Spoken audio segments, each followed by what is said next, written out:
Morning दोस्तों, expert point channel पे आप सभी का स्वागत है। मैं डॉक्टर संदीप। जैसा कि दोस्तों आपको इसके पहले मैंने आपको लैंगिक अपराधों से बालकों का संरक्षण अधिनियम 2012 से संबंधित 2 पार्ट प्रोवाइड करा चुका हूं और ये तीसरा पार्ट है जिसमें आपको 15 क्वेश्चन मिलेंगे। क्वेश्चन पैटर्न क्या होगा ये आपको मैंने बनाने का प्रयास किया है, क्योंकि बेट में पढ़ने के बाद ये नहीं समझ में आता है कि क्वेश्चन कहाँ से बनेगा, कैसे बनेगा।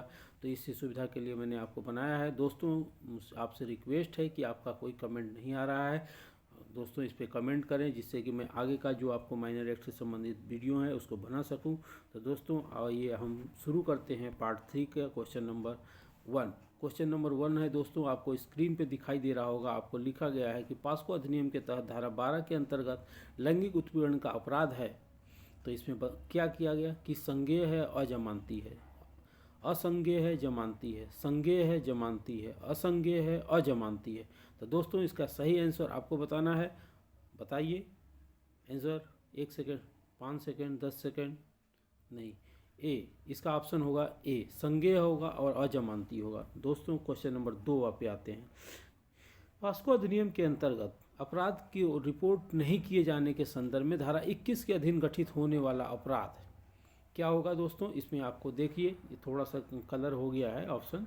तो ऑप्शन ए एक अजमानती अपराध है, एक जमानती अपराध है, या तो सी में है, या तो ए बी डी है, इसमें से कोई नहीं। तो दोस्तों इसमें आपका ऑप्शन होगा एक, जो इसमें 14 धारा 21 के अंतर्गत जो गठित होने वाला अपराध है। आप बेयर एक्ट में अगर आप देख सकते हैं तो अगर धारा 21 आपको सामने आए तो आप इसमें पढ़ सकते हैं कि एक जो आपका है जमानती अपराध है। इसका ऑप्शन होगा बी सही। इसके बाद दोस्तों हम आते हैं क्वेश्चन नंबर 3 पे। इसको कलर नहीं हो पाया।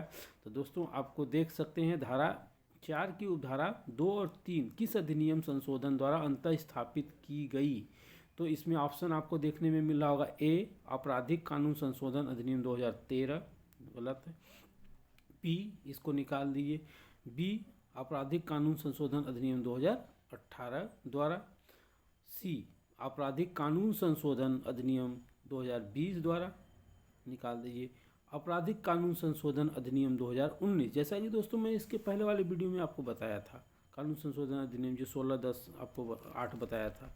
तो दोस्तों इसमें आपको ध्यान रखना होगा कि आपका जो संशोधन किया गया है इसमें आपराधिक संशोधन कानून अधिनियम 2019 द्वारा। इसका ऑप्शन जो सी होगा सही, सॉरी दोस्तों डी ऑप्शन सही है।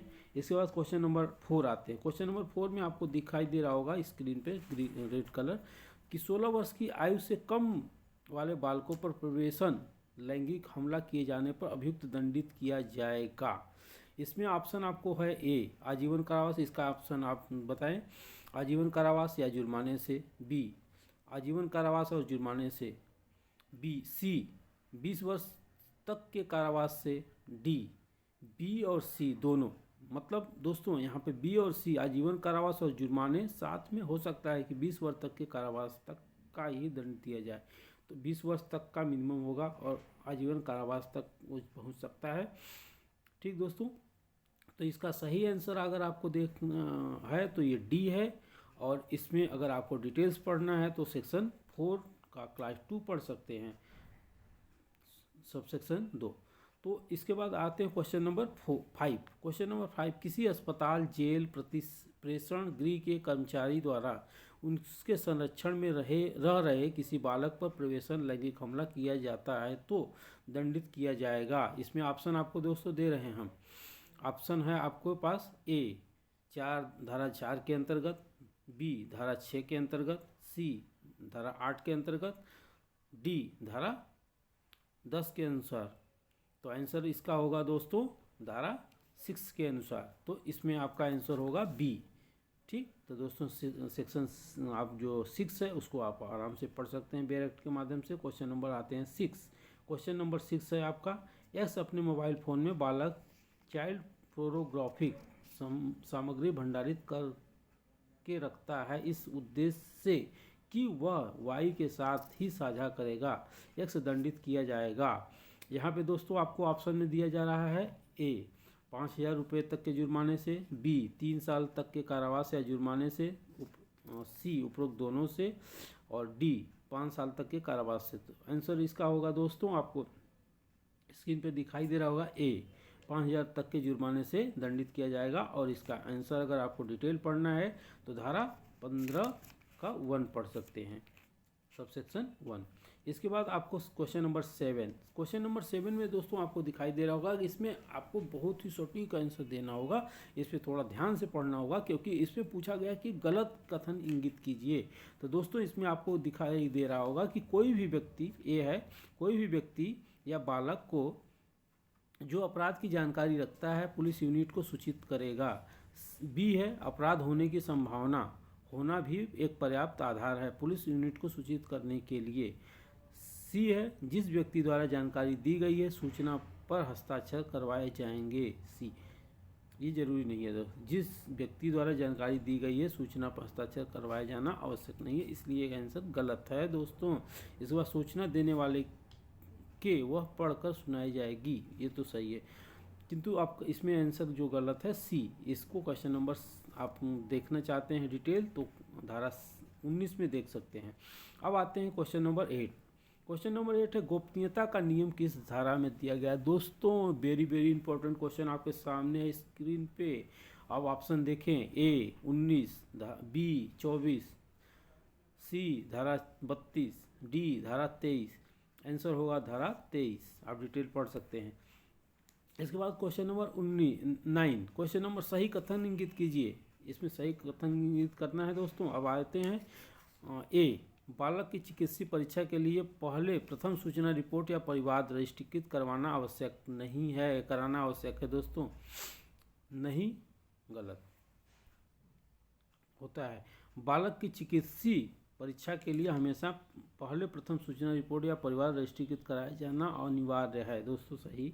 इसके बाद क्वेश्चन नंबर आपका ये नहीं है, रजिस्ट्रीकृत कराया जाना। क्वेश्चन इसका ऑप्शन सी है, ऐसे परीक्षा हेतु जो परिवारजन होते हैं उनके सहमति आवश्यक है। इसके बाद डी है, ए और सी। तो आपको यहाँ पे दिखाई दे रहा होगा ए इंगित, सही इंगित करना था यहाँ पे, तो आपका ए सही हो गया और आपका हो गया दूसरा क्वेश्चन सी, ऐसी परीक्षा हेतु को सहमति आवश्यक है। तो दोनों को अगर मिला ले तो इसमें आपको आंसर होगा डी। आंसर सही डी है, ए और सी दोनों सही हैं। और इसके संदर्भ में आपको सेक्शन जो आपका इस लैंगिक अपराधों का संरक्षण अधिनियम है बालकों का, वो आपका 27 और 41 में आपको मिल जाएगा। अब क्वेश्चन नंबर दोस्तों हम आते हैं 10। क्वेश्चन नंबर 10 में है, जहाँ विशेष किशोर पुलिस यूनिट या स्थानीय पुलिस का समाधान है कि उस बालक को जिसके विरुद्ध कोई अपराध किया गया है देखरेख और संरक्षण की आवश्यकता है, तब रिपोर्ट के भीतर कारणों को रिकॉर्ड किए जाने के बाद ऐसे देखरेख के उद्देश्य से तुरंत व्यवस्था करेगी। खाली स्थान के लिए विकल्प चुनिए। यहाँ पे खाली स्थान के लिए विकल्प चुनना है दोस्तों। तो यहाँ पे आप चुन सकते हैं कि क्या होगा यहाँ पे दिया गया रिपोर्ट के भीतर। तो कारणों को रिकॉर्ड करना है 12 घंटे के भीतर नहीं होगा, आप जानते ही है 12 घंटे के भीतर कर लेना है, क्योंकि आप दोस्तों हमेशा आपके दिमाग में 24 घंटे बना रहता है। तो यहाँ पे जो ऑप्शन है आपका सही आंसर है ए है आपका 12 घंटे के भीतर। अब इसके संदर्भ में डिटेल पढ़ना है तो आप सेक्शन 19 का क्लास 5 पढ़ सकते हैं, सेक्शन 5 सब सेक्शन 5। इसके बाद सेक्शन आपका जो आपका क्वेश्चन नंबर आपको स्क्रीन पे आ रहा है 11। क्वेश्चन नंबर 11 में दिया गया है, मजिस्ट्रेट द्वारा बालक संबंध में दंड प्रक्रिया संहिता की धारा 164 के कथन रिकॉर्ड किए जाएंगे। तो इसमें क्वेश्चन का ऑप्शन आपको दे रहे हैं, ए न्यायालय की भाषा में, बी किसी अन्य उचित प्रकार से जिसे न्यायालय ठीक समझे, सी बालक द्वारा बोले गए शब्दों के अनुसार, सी डी इनमें से कोई भी हो सकता है। तो आंसर इसका दोस्तों होगा सी, बालक द्वारा बोले गए शब्दों के अनुसार नोट किया जाएगा। इसके संदर्भ में आपको डिटेल पढ़ना है तो सेक्शन 25 पढ़ें। इसके बाद क्वेश्चन नंबर 12 आते हैं। क्वेश्चन नंबर 12 है आपका धारा 29 के अंतर्गत प्रयुक्त उपधारणा के संदर्भ में बताया गया है कि ये जो उपधारणा है ये वेरी वेरी इंपॉर्टेंट क्वेश्चन है दोस्तों, इसलिए मैं आपको बार बार कर रहा हूँ कि इसको नोट कर ले अगर नोट करना है तो, और कमेंट करते रहें दोस्तों बीच बीच में क्वेश्चन का, क्योंकि दोस्तों इससे हमें उत्साह मिलता है कि मैं आपको आगे और वीडियो बनाऊँ, कि मुझे ये लगे कि आप नहीं इस वीडियो को देख रहे हैं, उसको समझ रहे हैं। तो दोस्तों आपसे उम्मीद है कि आप कमेंट जरूर करेंगे। तो क्वेश्चन नंबर 12 का देखते हैं दोस्तों। धारा 29 के अंतर्गत प्रयुक्त उदाहरणा है। तो इसमें आपको ऑप्शन ए है विधि की अखंडनीय उदाहरणा, 2 विधि की खंडनीय उदाहरणा, सी तथ्य की खंडनीय उदाहरणा, डी निश्चयात्मक सबूत। तो इसमें आपको जो आंसर सही है वो है बी, विधि की खंडनीय उदाहरणा होती है। इसके बाद क्वेश्चन नंबर 13 में आपको है धारा 30 के प्रयोजन के लिए किसी तथ्य का साबित किया जाना केवल तभी माना जाएगा। इसका ऑप्शन है ए, जब युक्तियुक्त संदेह से परे साबित किया जाए, बी जब केवल संभाव्यता की प्रबलता द्वारा साबित किया जाए, सी ए और बी दोनों सही है, डी साबित करने का वह स्तर जो एक सामान्य प्रज्ञावान व्यक्ति द्वारा लागू होता है। तो इसका आंसर सही है दोस्तों। आपको इसमें आंसर है आपका जब युक्तियुक्त संदेह से परे साबित किया जाए। क्वेश्चन नंबर 13 का है ए, तो ए आंसर होगा ए। इसके बाद क्वेश्चन नंबर आपका है 14। धारा 30 के संबंध में आपराधिक मानसिक दशा में शामिल नहीं है। तो दोस्तों ये आपको कमेंट के माध्यम से बताना है इसका आंसर क्या होगा। ठीक है दोस्तों, तो आप बता दें, आपके पास 10 सेकंड है। नहीं, तो दोस्तों आपको ये है आपका ए आशय हेतु, बी सी तथ्य का ज्ञान, डी तथ्य में विश्वास करने या न करने के कारण। तो इसका आंसर होगा डी, तथ्य में विश्वास करने या न करने के कारण आपराधिक मानसिक दशा में शामिल नहीं है। इसके बाद दोस्तों आपका एक क्वेश्चन नंबर लास्ट है जो आपके लिए बहुत ही इम्पोर्टेंट है, और इसमें एक बहुत ही लैटिन वर्ड दिया गया है, बोन ओसिफिकेशन परीक्षण क्या है। बोन ओसिफिकेशन परीक्षण संबंधित क्या है और ये किस धारा में वर्णित किया गया है। तो दोस्तों इसको आप नोट कर लें, वेरी वेरी इंपॉर्टेंट है, मोस्ट इम्पॉर्टेंट है। तो इसका आंसर आपको धारा में बताना होगा, आपको कमेंट के माध्यम से बताना होगा दोस्तों। ओके, इसमें हम आपको आंसर नहीं देंगे, ये आपको कमेंट के माध्यम से बताना होगा दोस्तों। ठीक है दोस्तों।